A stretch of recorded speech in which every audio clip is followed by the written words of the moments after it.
Hi, welcome back to another TerranScapes video. This video, I wanted to share with you some of the things I've recently been learning about mold making and casting into molds.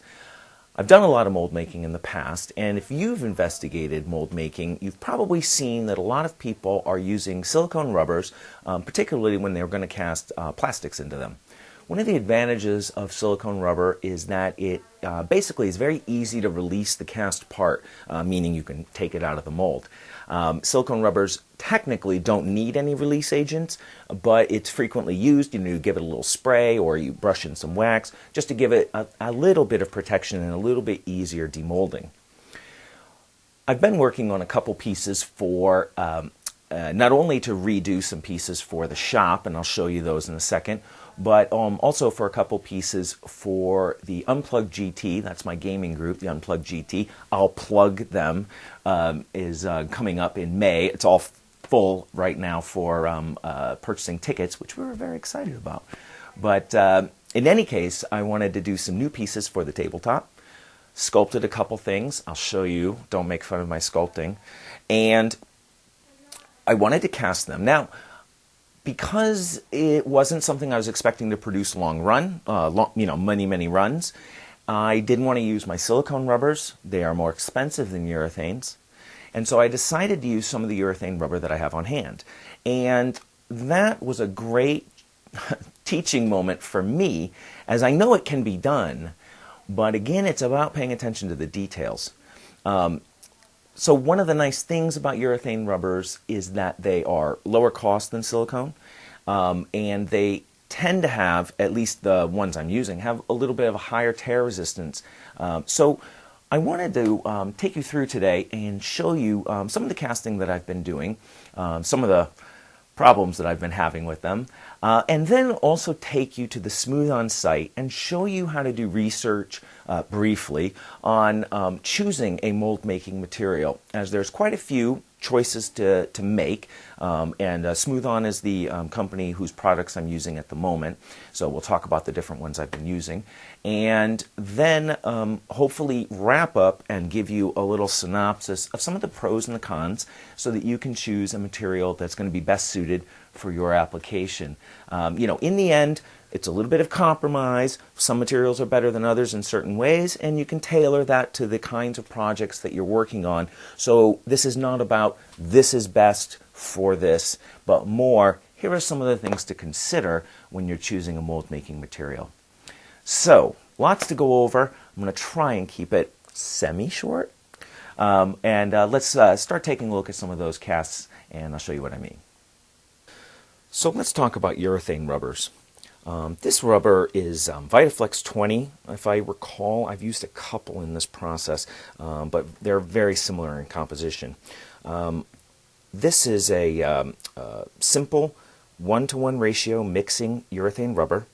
It has a very low viscosity, so it tends to, you don't need to degas it, all right? And we're going to talk about that when I go to the Smooth On site and show you some of the numbers on these things. And we may do this as a two-parter. So basically, it's best used for cement molds, right? Remember I said it's easier to demold cements or gypsum plasters or something similar than urethane plastics. And the reason is that urethane plastic and urethane rubbers are, they tend to like each other and they stick together. So that means that you do need to put on quite a bit of release on your master. Now this is not the master, this is one of my casts from this mold. This is a column from one of GW's Arcane Fulcrums, which I then added a spiraling flame top. I said don't make fun of I don't know if I mentioned it, don't make fun of my sculpting abilities here, but we're going to use these for flame forests in the GT. In any case, because of its very aggressive shape, right? Lots of little points, lots of grooves, the spiral. I felt like trying to make a two-part mold, which is typically done by laying a base of clay. Then you bring the clay up to the edge of the entire piece, pour your rubber on top. When that's cured, flip it over, peel the clay off, make some keys, and then fill that second half with rubber and I'll show you that in a second. Then, when you pull that apart, right, you have a two-part mold. Now, because of its shape, I wanted to try a one-part mold, and that is typically done by making a single pour, in this case, making a column around the piece. If you notice, I used, I don't know if that looks familiar, these are red cups, and so I used 1 cup. All right, if we turn this upside down, you can see, right, 1 cup, but it doesn't quite cover the whole piece, so then I had to add a half a cup at the top and fill it. Very quick mention on this, because I'm sure you're wondering, this is a second pour of rubber because I ran out of the first, and this is Vitaflex 10, this was Vitaflex 20. One of the nice things is that urethane rubbers bond to urethane rubbers really, really well. So when I made that pour, while this was still, you know, uncured, that's seamless. You can't even tell that there's a difference. The only difference is that this has a higher resilience when you press on it. It's called the durameter. We'll talk about that when I show you numbers a little bit later. So you make a 1-part mold. Once the rubber is cured, turn it over. Find your master. All right, you gotta picture this is in here, right? The master is in here. Then you have to make a parting line so you can extract it. You take a very sharp X-Acto blade and you start cutting the rubber and peeling it apart. And then as you get to the master, right, you follow that down as far as you need to on both sides until you're able to open the mold up and pull it out. Once you do that, to cast back into it, you close it back up. You wrap it up with tape. Electrical tape is the best. I ran out of electrical tape, so I'm using masking tape. And then, of course, before you do that, I'm going to talk about this as important. You add release agent. I'm using Ease Release 200. It's a spray. Psh, psh, and then I put a little talcum powder in there. Then you close it all up. Try to get it to have a good seam. And then tape it. And then pour your resin. So what's the problem with this? When I went to cut the parting lines, this piece, very complicated in shape, lots of angles, lots of bends and turns and points. I did a terrible job, a butcher's job on this parting line. And as I got in more and more, it helps to have 2 people so one person can hold it apart while the other person cuts. I didn't do that because I'm stubborn. So what I ended up doing was just doing it myself and trying to hold it open and get a knife in there. And the parting line, look at this spot right here. This is really, really not good because what happens with this is it's very hard to get that to join back up in a nice clean seam, and some of these casts have been very, very ugly.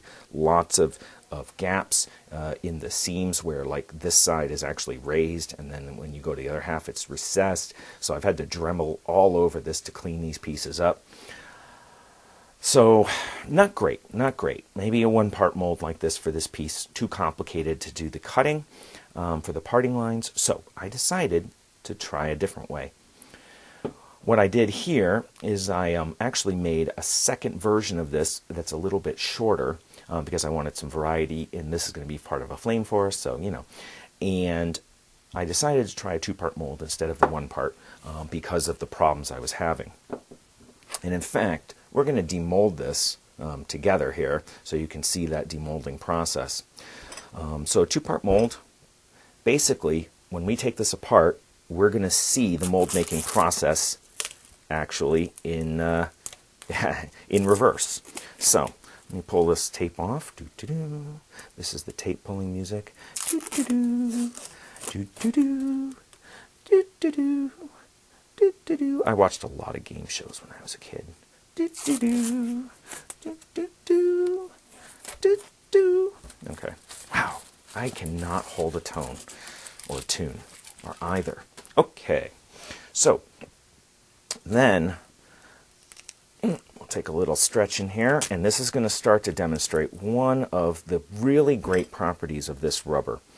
Again, this is, oh gosh, I stopped. Okay. And we're going to take a look at these numbers for each of these products. This is Vitaflex 10. This is Rioflex 20. Reflex 20 is another urethane rubber. Obviously they have a very similar color, and they have actually some similar properties. This is the rubber that I'm actually using for my roads, my flexible roads. So I have a really big tub of it, and one of the things that you should know about urethane rubbers is they don't like to sit on the shelf for a long time. They'll absorb moisture, and it corrupts their ability to cure, and they form bubbles, and it's a big problem. So I figured, I got a gallon of it, let's start using it, so I thought I'd use it on this. So what I did is I first poured, well, wait a minute, let's open this up first. All right, here we go. All right. So what you'll notice, actually this is great. Let me see if I can get a good focus here. All right, if you look at this mold, come on now, don't be mean to me. Don't be mean to them, right? They deserve to see. Let's see if I can get a little contrast. Here we go. If you look around the edges here, some of these points are actually coming up through this rubber, but the rubber has covered where they join the actual body of the piece. That is an aggressive undercut, and that's not really even an undercut. That's way worse than an undercut. One of the nice things about this rubber, however, is its tear resistance is phenomenal. I cannot believe how much I can stretch this rubber without tearing it. Now that is not to say that I do not get some tears and pull some rubber out when I am demolding this sometimes. This one, not even close to as bad as this one. But it is to say that it is quite resistant, so if you have very difficult spots, it is not that hard to work with. So we'll pull this out. Now, you'll notice, okay, that, ooh, it's a challenge. There is a little bit of work that needs to be done here. Notice, as I am pulling on that, along that seam, it has formed a very tight line and actually kind of like an undercut with the piece. And that, notice here, see how far that's stretching before that tears? Oh, I'm not on in camera, Mike. I haven't done one of these in a while. All right, here we go. And it's best, right? So here it's really, really stuck. So if I can, I'd like to try to roll. Well, it's actually, see here too? A little bit of a bond there. So we're going to just go for it.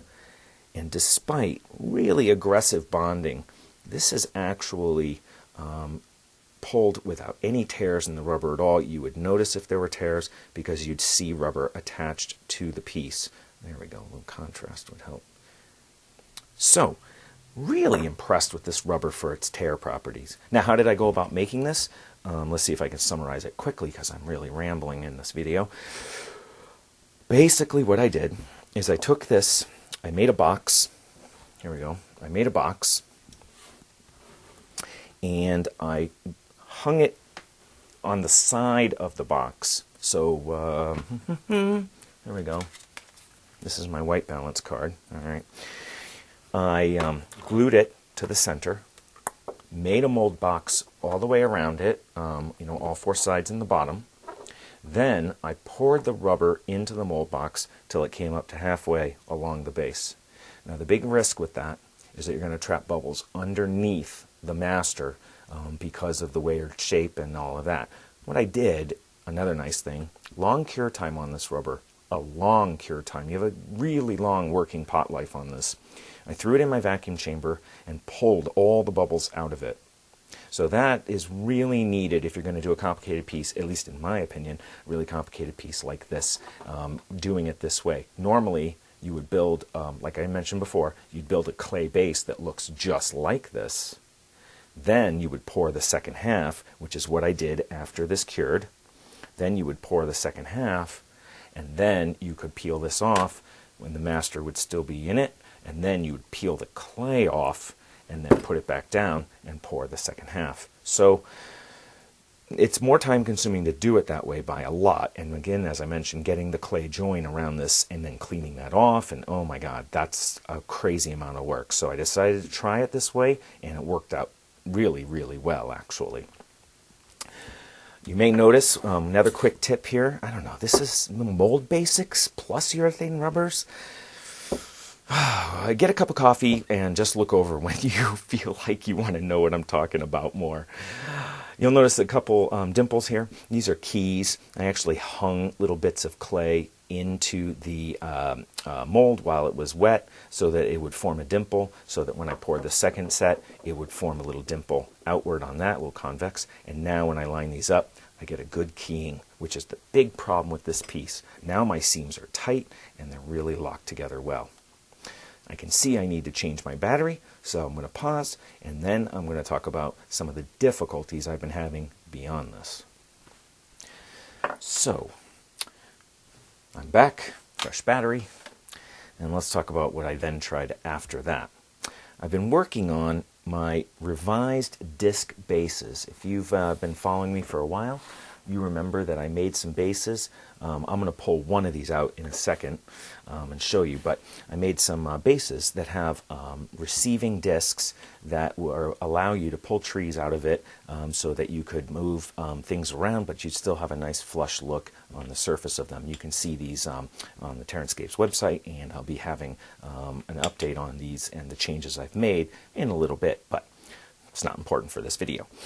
So, what I did is I made Rioflex molds. I do this as a, again, very similar, right? We put the master down, we glue it down to the table, put mold release on it, and then we pour the rubber, and then we remove the urethane. Now, typically what I do with the master, oh, I wish I had it here, but okay, it looks just like this, but it's actually hardboard with sand on it, right? Use your imagination. I brush into the master, so if this was the master, I brush in a wax paste, then spray it with a mold release. Now the wax paste gives you really good mold release properties, especially for things with a lot of texture, and it's really a good idea for urethane rubbers. So I've been able to demold this from the master, flip it over, and pour my plastic into it to get my actual cast. When I put mold release on it, however, for this time, I just did mold release the way I had been doing it for, say, this piece, which was to give it a very generous spray. Actually, it was not maybe as generous as it should have been. Very generous spray. Put some talcum powder in that, shake it all around, bang it out, make sure it's all nice and clean, close it up, pour the resin in. When I did that here, well, this did not release. Now, it may look like it's releasing, but this is the amount of material I could free from it after, a half an hour of trying to work it out. I wanted to save the mold, and so I was really trying to get it. Okay, hear that? It's sort of releasing. And let's see if you can get a nice close-up. This is a great example of the tear resistance of this material. Come on, you. Don't mind the water moving in the house here. Am I not going to get a good focus on it? All right, I'm going to try it from here anyway. Look at that join. Look at that rubber stretch. That is tear resistance. That is an incredible property of this rubber. But it has a limit, and you'll notice here that I actually did tear it. That's how much force I was applying to try to free this up. So this is a toast mold. I will never get that out. Same thing happened here. Trying to get these discs out. These are the only discs I was able to actually extract, and I ended up tearing along the edges of this, forcing these to come out. This was a very poor mold release application. That is critical with urethane rubbers. So here is hopefully an example of what it should like, and I'll tell you what I did differently here. I prepared the mold exactly the same as I did when I did the master. So I brushed in a very even coat of the wax. Now, Smooth On Cells, it's Sonite wax, which is actually a pretty good wax, I have to say. I've had it on the shelf, and it's still, I open up the can, and it's great. But you can use bowling alley wax paste as well, and I've often found if you need to thin it a little bit, this is something I just started trying. Maybe Smooth On will correct me. But I put a little mineral spirits on the brush, and that kind of thins the wax, and you can brush it in really, really fine and smooth, but you do have to wait for all of that to dry before you actually cast into it, so it's a little slower in the process. Then, heavy spray of ease release, in this case, and then I talked it, a little powder, and then I poured into it. So we're going to do this together. Oh, actually, that's a fib. I did start to pull it off and see if I could. Now, why have these pieces been so much more challenging than even pulling it out of this cockamamie mold here? These pieces have relatively smooth surfaces. They have a lot of texture, but the surface itself is smooth. For these pieces, they have a lot of, let's see if I can get a little contrast on that to help. Oh boy, I don't know how I'm going to work on this system here. I don't like doing this. Well, you're not going to give it to me. Give me the focus. God. All right, if I can't get it to focus, we're moving on. There we go. So hopefully you can see that is a lot of pits. That's really it. Pits in the surface. And so even though I have put a very generous amount of mold release on this, it still wants to cling to those pits.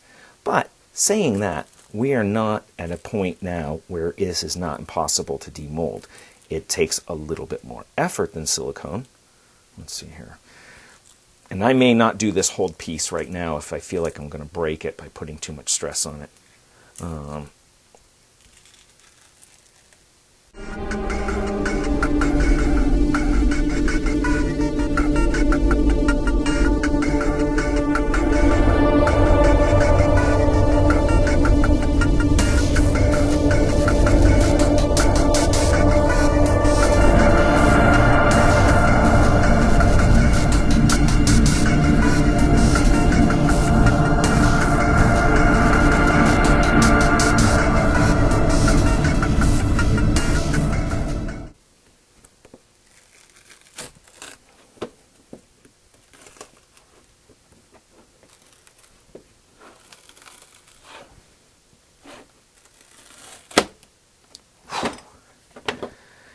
Okay, back from our time lapse. That did take me a minute to demold, but it's partly because of this extreme texture. Of course, you noticed when I pulled this out how easy it was to pull out. So there's, if you were worried about ease of release and you didn't want to spend the time I just did to get this out, you could go with a silicone rubber and it would peel right out. That's what I've used in the past. However, saying that, this mold will last forever. These have an incredible shelf life. I have some urethane rubbers that I have made molds of that have sat on my shelf for 6 years. They're as good as the day I made them.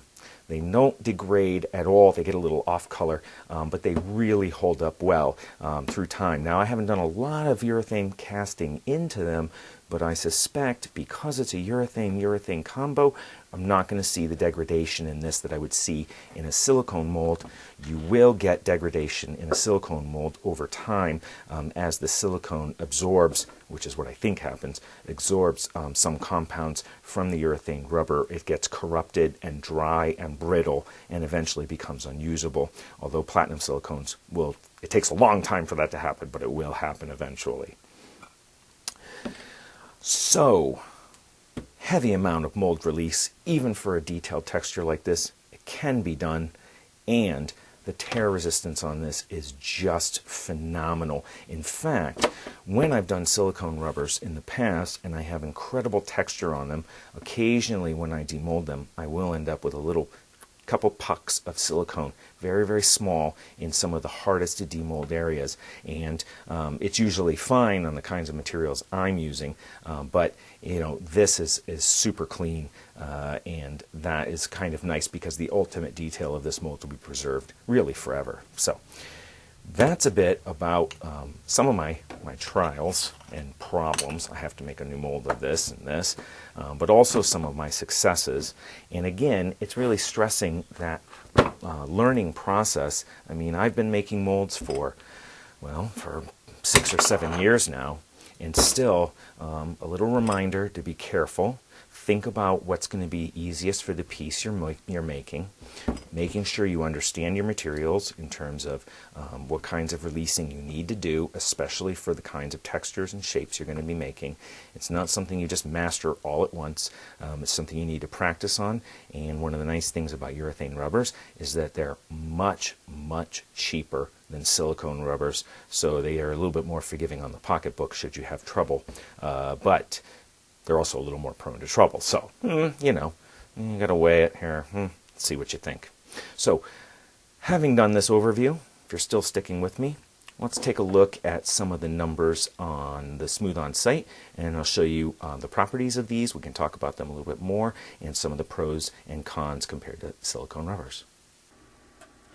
So here I thought I would take a little moment to show you, now this is Smooth On site. Of course, there are other manufacturers of these kinds of mold making materials, but I happen to like Smooth On. I've been working with them and their products for quite a while now, and I'm just familiar with them, so it makes choosing between different products a little bit easier for me because I know more about them than I do, say, other companies. So I thought we'd start with a tin silicone rubber. Now, tin silicone rubbers, oh, it doesn't say tin. Where is that? Well, in any case, oh, here we go. Tin cured silicone rubbers. These are less expensive rubbers, but they make a few sacrifices for that. Now, this is the silicone rubber that I often recommend to people who are doing short runs, who don't have a vacuum chamber, notice here, and you don't require a scale for mixing it. They mix on a 1-to-1 basis. So we'll scroll down here, and I just want to show you it's offered in two different shore hardnesses, basically. This is how rigid the rubber is, and so the higher the number, the stiffer the resulting mold will be. And the choosing of the stiffness or the hardness of the rubber is, of course, something that you need to consider when you're starting your project.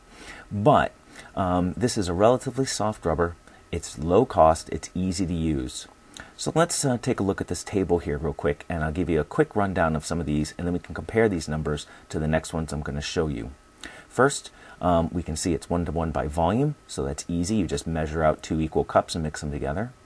It takes about a little over an hour to demold UMO 25, UMU, and for 30 though, notice that that goes up quite a bit. That also corresponds over here to the pot life. This is how long you have to work with it before it becomes so thick that you really shouldn't be messing with it. And you can see here that if you need more pot life, this is going to give you more time to play with that pour before it gets to a point where you can't deal with it. So we look now at the next one here, elongation at break. This is how much the rubber will stretch before breaking. At least that's my understanding of it. And this is related to its tear strength, right? So if you have a very high elongation, it can stretch quite a bit. And this is, and I don't know what the ply unit is here, but I just look at them as a comparison. The higher the number here, the more likely it is to resist tearing as well. So 250% out of 40 ply. Notice also here, this is the mixed viscosity. This is how thick the material is once you've mixed it. Now, CPS, I forget what that unit is, but basically, the lower the number, the closer you are to water. Water has a CPS of 0. Now, 4,000 may look really high, but it's not that high, and we're going to see how it can be quite a bit more than that in other materials. This, right, 4,000 is a non-vacuum chamber required rubber, so that's a good base mark to know whether you're going to need a vacuum chamber at 4,000 CPS. You don't. And of course, here's the shore hardness again, and then they have its weight, which you don't normally need to pay attention. So these are the key statistics to look at when you're going to choose a rubber. Mix ratio, make sure it doesn't require a scale if you don't want to deal with that. How long is it going to take before you can pour another one? How much does it stretch? How hard is it to tear? How thick is it? How long do you have to work with it? And what's its ultimate, that's the word I'm looking for, ultimate hardness when it's fully cured. So let's take a look at another tin silicone rubber. This is MoldMax. MoldMax is sort of their high-end tin cured silicone rubber. Notice here it says that, right? And there's some other information you could look at as well. But notice here it's offered in a larger number and a higher number of shore hardness. And when we go down to the stats, let's not, we don't have to look at all of them, all right? But let's just pull a comparable one. Oh, we were looking at UMU 30. Now notice right away here, this does require a scale to mix. It's a 10 to 100 by weight, so you're going to need to measure out 10 parts to every 100 parts by weight to mix this. If you don't have a scale, you might not want to deal with that. Demold time, a lot longer, 24 hours, but it also has a much longer pot life. Then we look at its elongation. If you remember, it was 250 for Umu. Now we're at 300, and notice here, the tear strength is way up from Umu, way up. So this is going to be a much more durable shore hardness 30 rubber than you had before. But also, look at this number. Instead of being in the 4,000 range, we are now at the 25,000 CPS range. This number is going to require a vacuum chamber to degas it before you pour it. So you're going to get a lot higher performance out of this mold, but you are going to have more difficulty in measuring out the amounts, more difficulty in the sense that you need a vacuum chamber, and those are things to consider. And I believe this is a more expensive rubber as well. If you want to choose prices, of course, you can come to this site and you can look at their pricing for these, but I can guarantee you this is much more expensive, well, fairly more expensive than Umu. So let's take a look at a platinum silicone rubber. Platinum silicones are sort of the highest end rubber silicone you can use. They're often a lot more expensive because platinum is a lot more expensive than tin. But we can see that this rubber is offered up to a shore hardness of 30 and a 15 and a 16. And you might say, well, 15 and 16 aren't very different, but you'll notice that what they've done really is they've formulated it to have different cure times. So that might be something you can consider. If you want this kind of a shore hardness in this range, then you really have two options for how long you get to work with it. Notice the pot life, 50 minutes versus 6, big difference. And then we can look at, so its demold time is much longer, but we were comparing 30 before, so let's stick with that for a second. Demold time of 6 hours, pot life of 45, that's fairly comparable. Elongation, 33, which is pretty 33, about 340%, somewhat comparable to the Mold Max. But notice here we're at an 88 ply. Oh gosh, I can't remember. Wait, let's look. We can do that. Mold Max 30. Oh, 125. Interesting. Okay. So actually a little more prone to tearing, about equal at the strength of the stretch, how much it can stretch. And again, we're at the 12,000 now. If you remember, the Mold Max is at a 25,000. So this is a much thicker rubber than this is. And then we have its shore hardness here. Now, one thing to consider that I haven't really mentioned is what they call shelf life. Platinum silicones have a much longer shelf life than tin-cured silicones do. And I have, whoops, let's go back to Umo for a second. So see again, right? Very much lower elongation, much lower tear, but a much thinner material.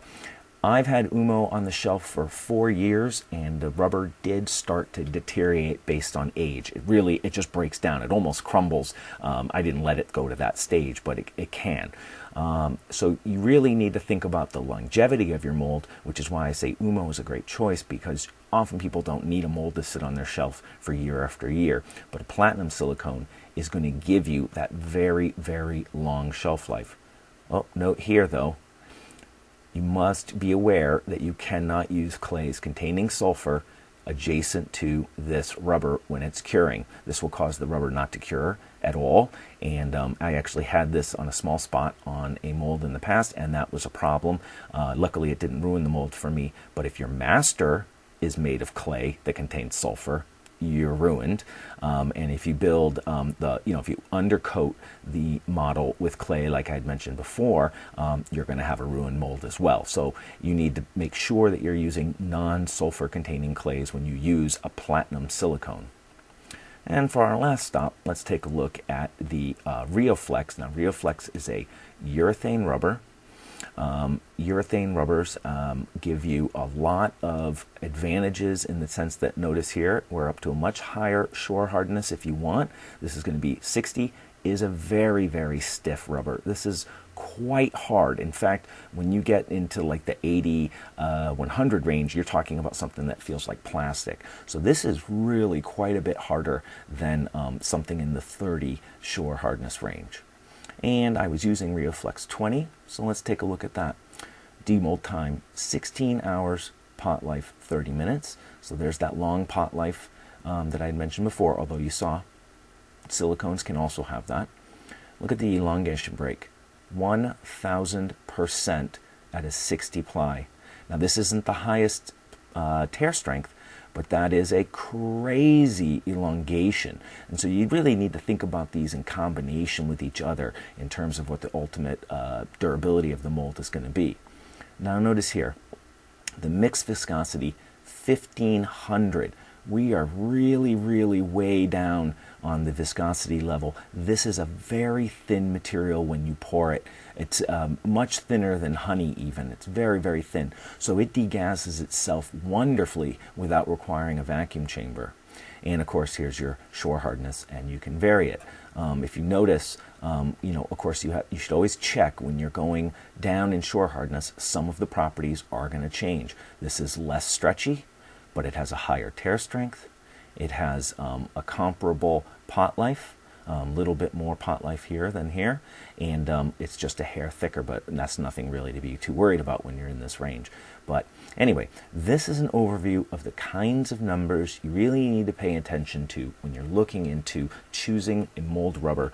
And whoops, it's probably going to take a second to load, but we'll do it anyway, just to give you a sense of the amounts of choice that you have when you look at their silicone rubber varieties, right? These are the tins. We looked at MoldMax. We looked at Umo. They have obviously other ones, brushables, translucents, putties, that sort of idea. And then when you look at their platinum silicone rubbers, they have a lot of variety. Each of these has its own advantages and disadvantages. These are sort of, if you think about these are sort of the basics at the top, and then these start to get into more unique properties as you move down. So when you look, here, we're looking at sort of the basics. In fact, really, I might even go to here with the tin silicones. These are all sort of the basics where you would start off. So hopefully you found some of this helpful. It's good to know a little bit about this. I had to learn sort of as I went through. I started with Umo, then I moved from that to, well, actually way back in the day, I was using Dragon Skin. They formulated it a little differently since then. I've used Rebound, which is a brushable. I've used, meaning it's very thick, so you have to brush it onto the master, but it's nice because it clings to vertical surfaces. I've used their Smooth Sill, I believe, in the past. It's been a while, and now I've sort of settled on MoldStar 30 as my main choice now for silicone rubbers. But I've tried a bunch of them to try to get a feel for all of their different properties, and hopefully some of my education today will hopefully speed you through that, as you don't really want to be dealing with choosing between 5 or 6 different rubbers to see which one is going to be the best for you. So that gives you a little bit of an overview of some of the problems and benefits of the mold making that I've been doing. That fire column, really benefits from some of that tear resistance. And hopefully you found some of the, sort of overview of some of the properties to consider when you're looking at a mold making material helpful, should you be looking for something down the road. I think what I'd like to do is just briefly put a synopsis here. Rather than me try to remember all the pros and cons, I'm just going to put them in editing here. A list of, the silicone pros and cons and the urethane rubber pros and cons. They'll frame me. And, as a sort of summary, and I'll even tag it. I'll tag it in the description, these summaries, so you can come back and just look at that one segment. Speaking of tagging segments, so we're done with that section, I did go back and start to put in the questions and the time links in the descriptions for the question and answer segments. The Q&As, I realize as they've been getting more and more numbers of them that it's pretty hard to sift through what the heck I mentioned in Q&A 4. And I said I wouldn't do this, and I'm doing it. So I'm going back and putting all those in, and I've done it up to episode 5 at this point. It took me a couple hours to do that, so I probably won't catch up to that for at least another week or 2, maybe 3. But I am working on it. So expect that to get finished up in the next, next couple weeks. Which reminds me to say, if you want to submit a question to the Q&A section, you can send that to TerranScapes@gmail.com. Put Q&A in the subject. I'm starting to actually get a few now that I'm mentioning it to people. So I think I have enough to shoot a video, so I'll probably shoot one relatively soon. And I just queue them in, first in, first out basis. But I'm kind of excited here. I don't know why. Maybe because it's Friday night. You should probably go back and at least take a look at the first 5 Q&As and see the questions that were covered there, just so we don't have a lot of replication. But of course, if you see a question that I covered but didn't go into the depth that you want, feel free to bring it up again. I'm always happy to talk about it. I am on Twitter. Don't forget that. And it is just me tweeting out. I don't really respond, but I do check out sort of notifications. I feel old. I barely know what's going on with it, but I'm trying. So I do look, and sometimes if people have comments or suggestions out there, I do pick them up. And I want to thank one of my viewers who contacted me recently and gave me a lot of great feedback on my videos in terms of quality and lighting and contrast and some other things. That is one of the things that I really enjoy about putting up these videos on YouTube. Is it's a two-way street. I think I've said this before, but I feel like I want to give you some information. I want to share with you the things that I'm doing, and you collectively, many of you have been great about contacting me and giving me tips and links and ideas. So I really appreciate that. It really helps me to take up my game as much as I can in areas, and that's always my goal. So thank you, and hopefully you found something here interesting. Oh, I hear George meowing. I think he wants to go back outside. And I will be back, maybe with George, in another TerranScapes. Oh! Say hi to everybody, George. Video.